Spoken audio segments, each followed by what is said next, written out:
Greg Tepper and Greg Powers from Dave Campbell's Texas Football here on National Signing Day 2023, breaking down the biggest news and notes from across recruiting's biggest day. And we got a lot to talk about with the Horned Frogs of TCU, of course, who made it to a national championship game this past year. But first, I want to make sure we say a special thanks to our friends at Hattie B's Hot Chicken in Deep Ellum for powering our National Signing Day breakout shows.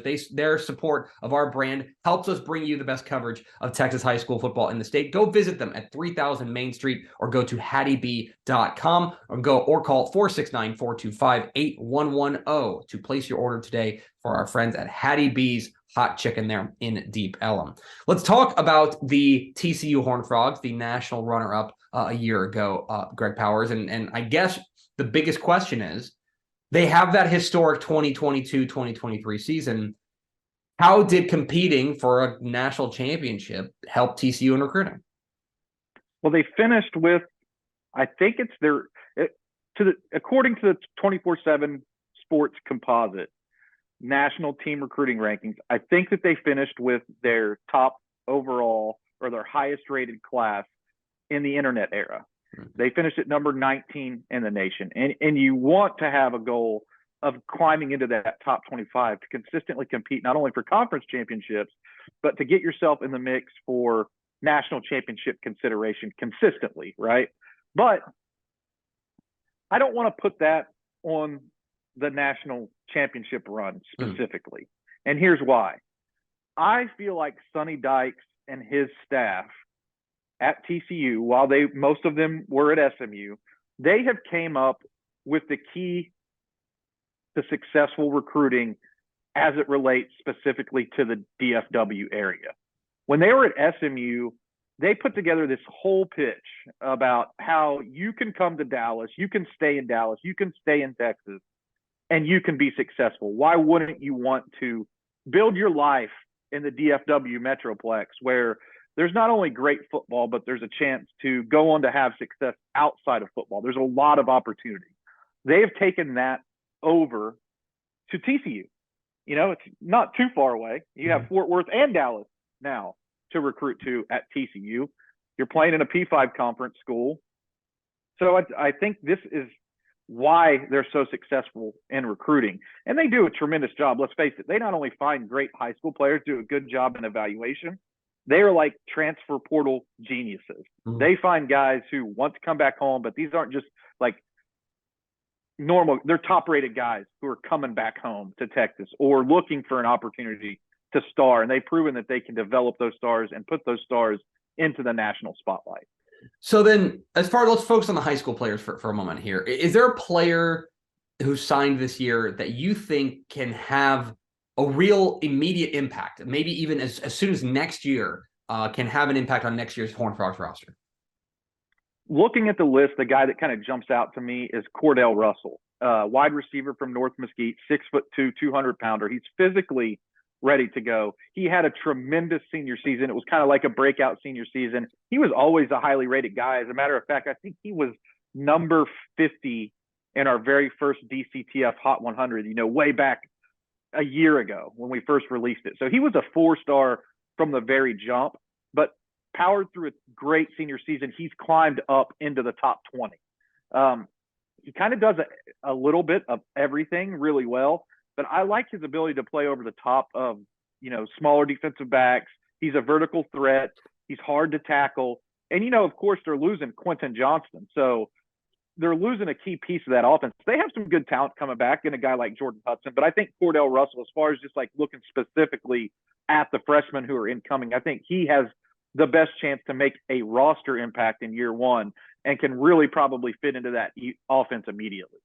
So that's part of kind of their talent acquisition, let's call it. The other part you mentioned was the transfer portal. They've already got 9 guys in from the transfer portal, including 5 of them, as you mentioned, from the state of Texas originally. So who are the names we need to know that TCU has picked up in the portal?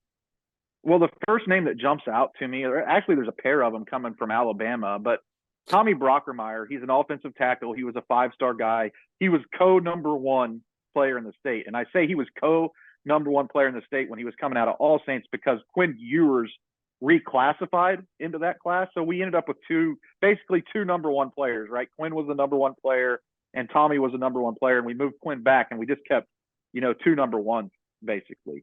So comes from a football family. His father played at Texas. Yeah, really smart offensive lineman, technically sound. I think that they're losing some key talent, and I think he's a guy who could step in and play right away. And then they have a couple of receivers who I really think will get their hands on the football a lot. JoJo Earl, he's transferring from Alabama as well. We all remember him playing at Alito and all the things that he could do within that offense. Really electric with the football in his hands. But, like a name that keeps popping up to me on this list is Jalen Robinson. He's a well-traveled transfer player. Jalen Robinson, another guy from All Saints, signed with OU out of high school, transferred to UCF, starred there, transferred to Ole Miss, and now he's transferred to TCU. He's one of these guys who is so electric with the football in his hands and understands how to get open. I think that he's the most ready to play looking at this list. And they need a guy like that to come in and, pick up yards underneath, move the football, not only constantly throw the ball down the field. I think their offense could be a little bit different or will be quite different next year. And it's guys like Jalen Robinson who are going to change it. So then, of course, recruiting never sleeps. We're already thinking about the class of 2024. As far as for TCU, who are the names that TCU fans should be familiar with as we really start getting into the meat of the class of 2024? Well, they've already got a commitment from Marcos Davila, Midland legacy quarterback, guy who had picked up a whole lot of offers. And I kind of probably want to focus on him because there's been some changes there since he made his commitment. Garrett Riley was the offensive coordinator that recruited him at TCU. Now he's gone, and Kendall Briles has come in and runs a little bit of a different system. I look at Kendall Briles' offense as more of like that RPO style of offense, and Davila doesn't do a whole lot of that in high school. He's a guy who drops back consistently. He has a big arm, and I think that he's really intelligent, could probably run that system. But I'm really keeping a close watch on that because will he stick with TCU now that, basically the scheme has changed? It's something to at least monitor as we go through, what's going to be a very interesting 2024 recruiting cycle at the quarterback position. There's going to be at least 20 guys who are going to be P5 type of players in the state of Texas. So there's going to be options there. And I think that there's going to be some fluidity throughout the recruiting cycle as we talk about quarterbacks and where they're going.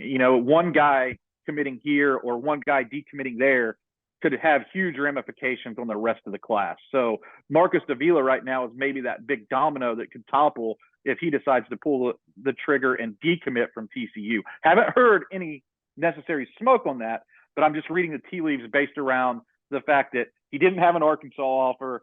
He did have a TCU offer. Is he a Kendall Briles fit in that offense? I think Davila can play for anybody. Let's not get it twisted, but it's just something to monitor, I think, as we look forward to 2024. It's already up and running here on National Signing Day 2023, talking about the 2024 class and the TCU Horned Frogs. Powers, appreciate your time, my friend. All right. Thanks for having me.